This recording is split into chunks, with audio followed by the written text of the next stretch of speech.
great atmosphere, and one that our football team is certainly looking forward to, and has, again, from our perspective, handled themselves all year in the right way, and will prepare accordingly for an outstanding, talented football team. That look, they don't have the wins that they wanted, but all they need is one, and that's to beat LSU. So we'll have to prepare very well and perform well on Saturday against this football team.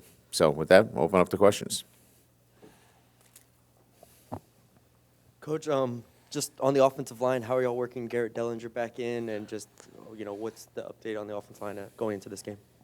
Yeah, so Dellinger got some playing time. I thought he contributed nicely to the rotation, playing at the guard position. As you know, we started Martinez at the center position. I thought he did a nice job.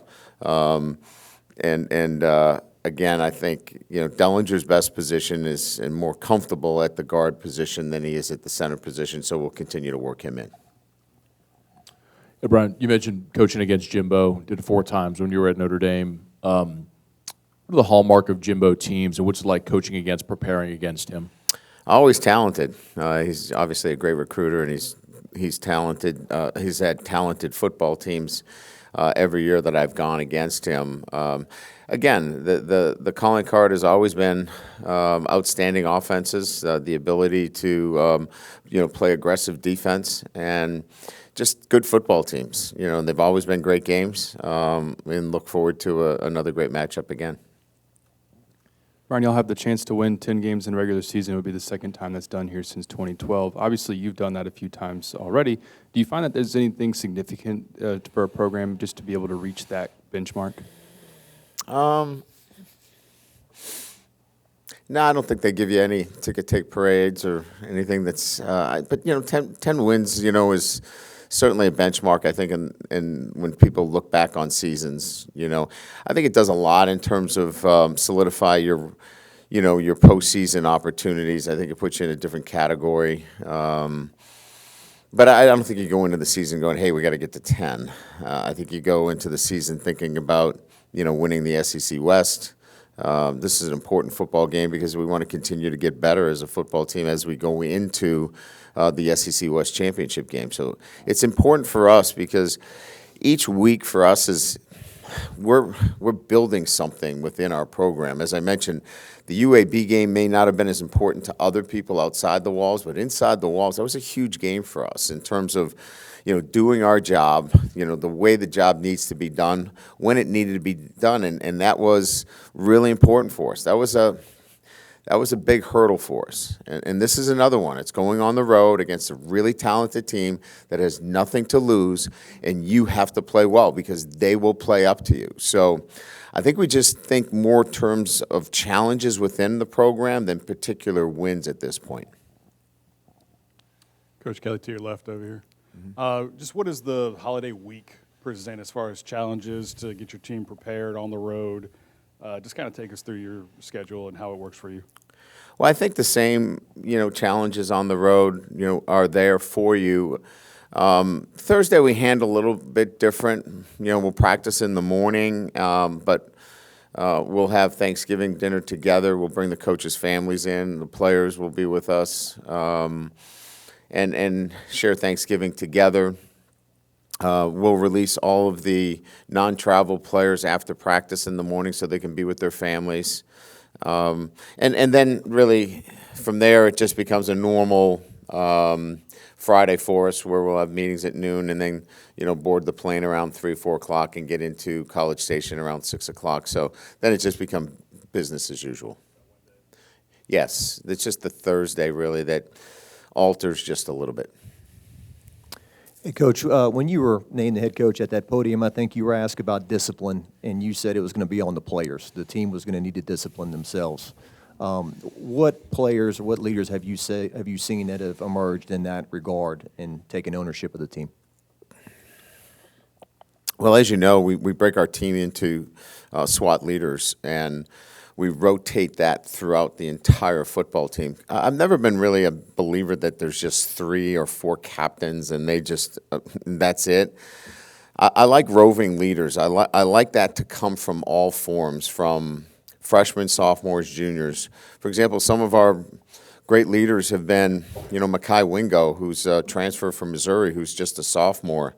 But we've gotten great leadership from, veteran seniors as well, and Mike Jones, who's, not even in a starting position right now, but means a lot to our football team. So I think it's important that everybody serves some kind of leadership role to get true accountability across the board. And so that's kind of been, for me, how you build that accountability and discipline, that personal discipline, when you share it throughout the entire football program and in each class as well. Coach, now that you've gone through this league for just about a year, you got one more regular season game, anything that maybe was a preconceived notion of yours that has kind of been erased? Just your thoughts on going through this thing the first time.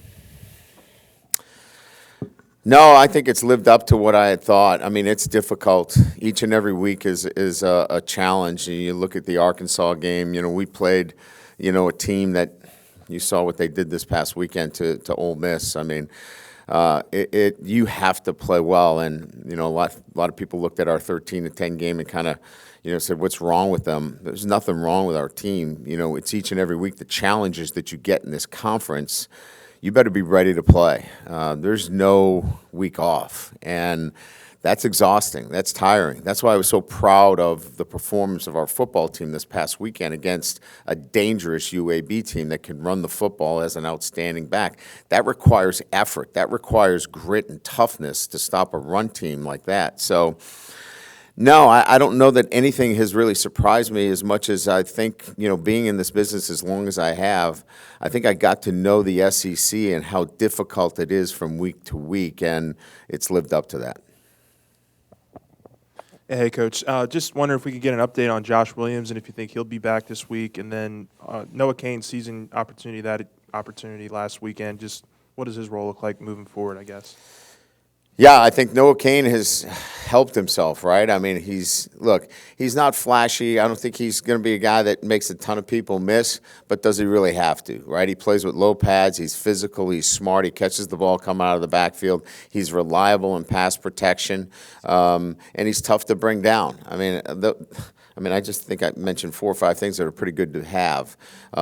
He doesn't have, maybe some of those wow factors, but steady and physical, and I think he leads our team in rushing touchdowns in terms of the running back position. So it's been extremely effective for us. Josh is making progress. As we mentioned, he had a knee sprain. We want to be very careful and take our time and bring him back accordingly, but each and every day he's made the kind of progress necessary to hope that he could play this weekend.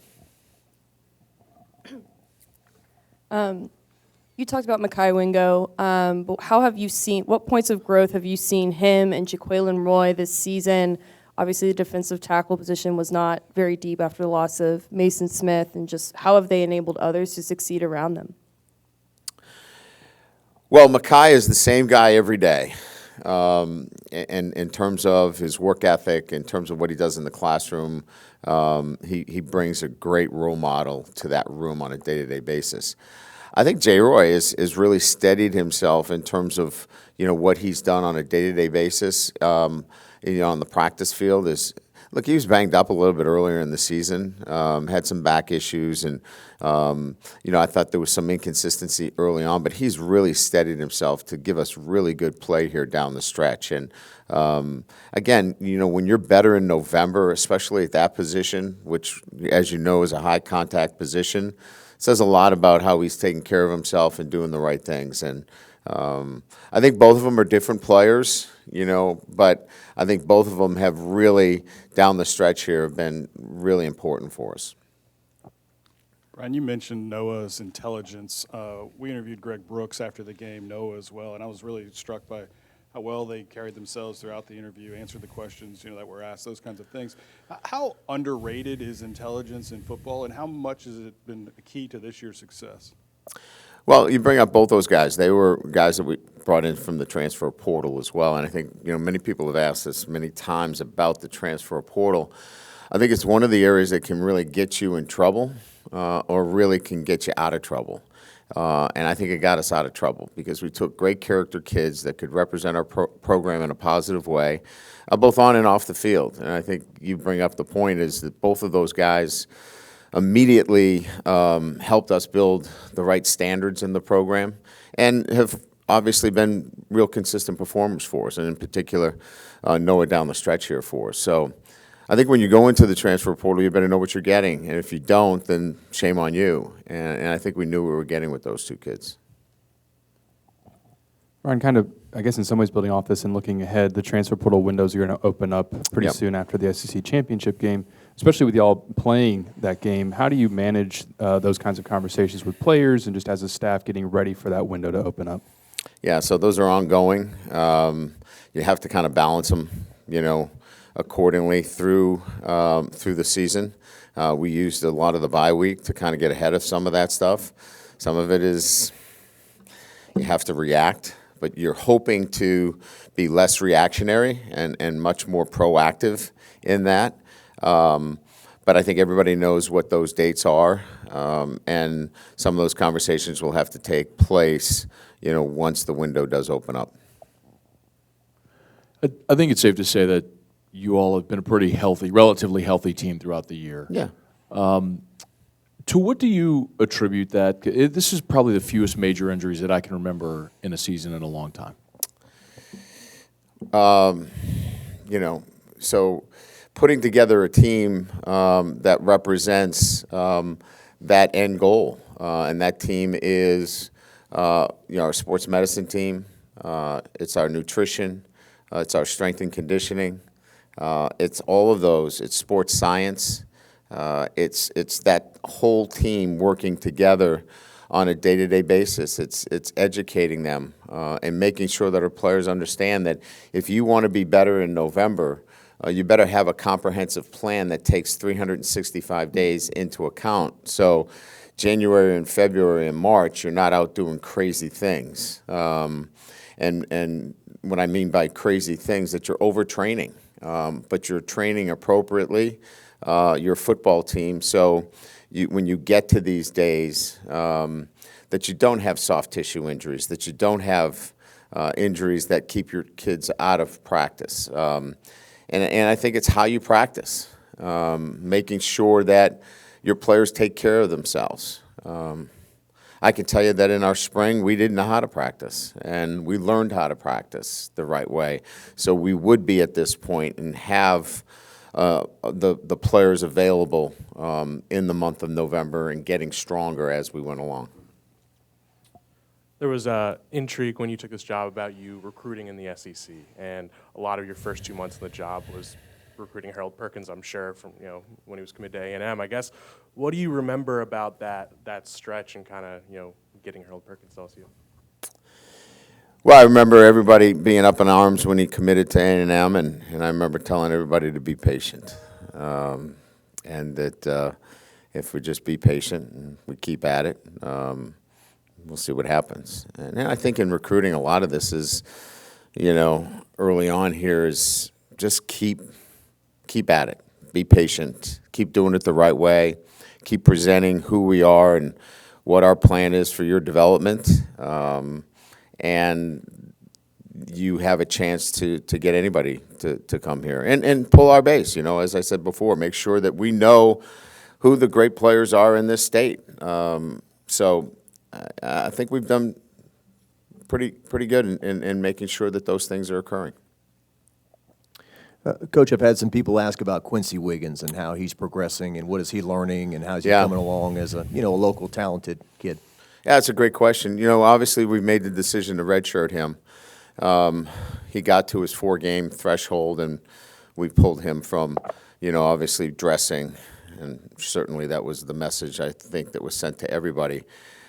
He has really flourished in the last month. The light's gone on. I think what we had early on was a young player that, You know him as well as anybody from being here locally and following him in high school. He had not a lot high school experience even, hadn't played a lot of football.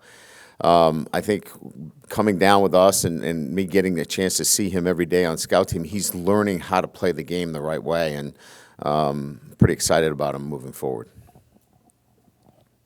Coach, what do you see from Derek Davis? I know the running back position was banged up last week, and what do you see from him just to get some carries later on, just during the week, make that move from safety to running back? Should have moved him there sooner. You know, I think what we saw that was his last game. He's at the 4-game threshold, and we want to preserve his year because we saw some talent there. So for the Derek Davis fans out there, you won't see him again.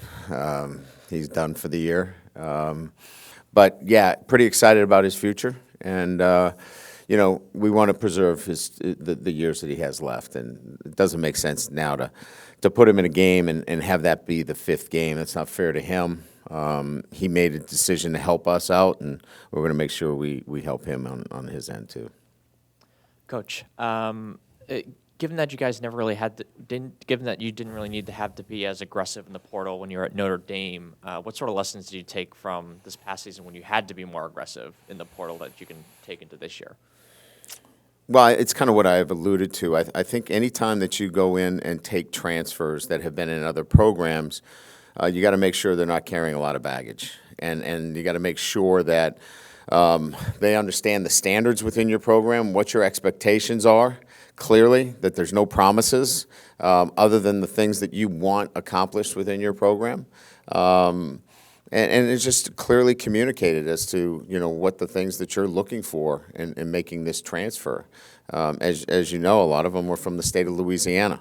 And so, you know, if we can continue down that road where there is a connection to LSU in the state, we want that as well. Ryan, this just in, Matt House made the list of semifinalists for the Broyles Award. So. Deservingly so. Yeah. Deservingly so. Thank you. Yeah. And second, I'm still learning about you a little bit. The Texas A&M player Jalen Preston said something colorful about trying to ruin your team's season when you play a couple of weeks ago. Do you subscribe to bulletin board material? I kind of figured you're more of an inward-focused kind of. Yeah, so guy. if he was going to be playing for us and he was one of my players, I'd right now probably discipline him. But for us, it's really about our preparation and how we prepare is going to make a bigger difference than what anybody says about us. So, you know, I kind of got through that a long time ago, that what people say really has little to do on how you play.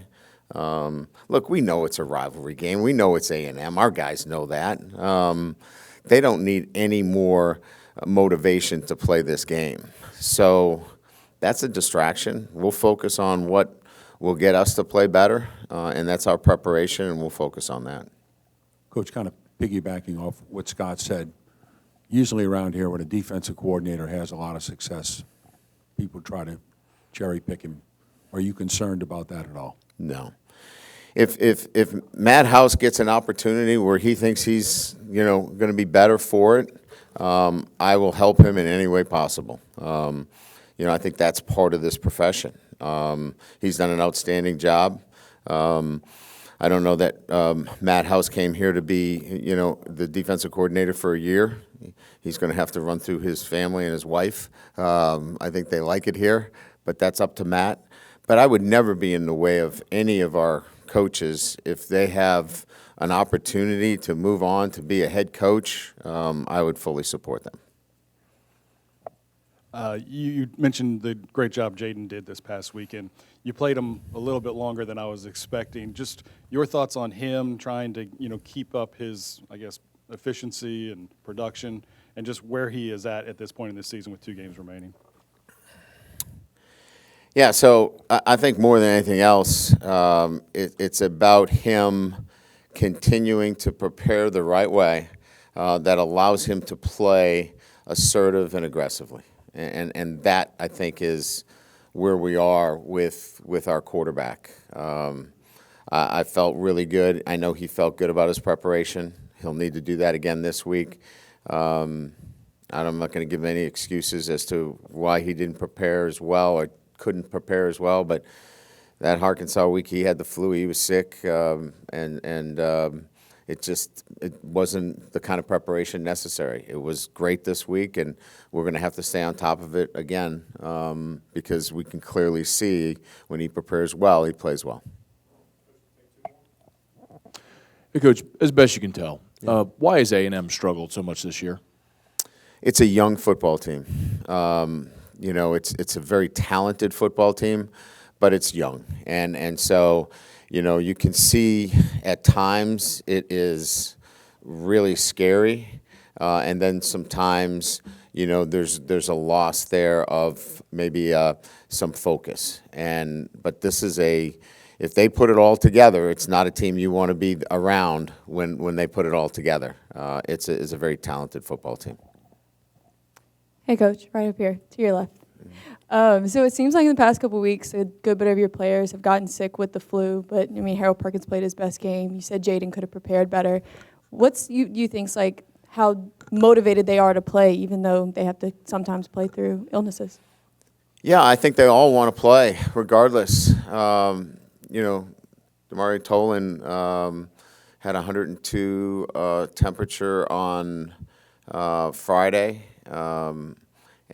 So we pulled him out of the hotel, and his fever broke, and we were able to play him.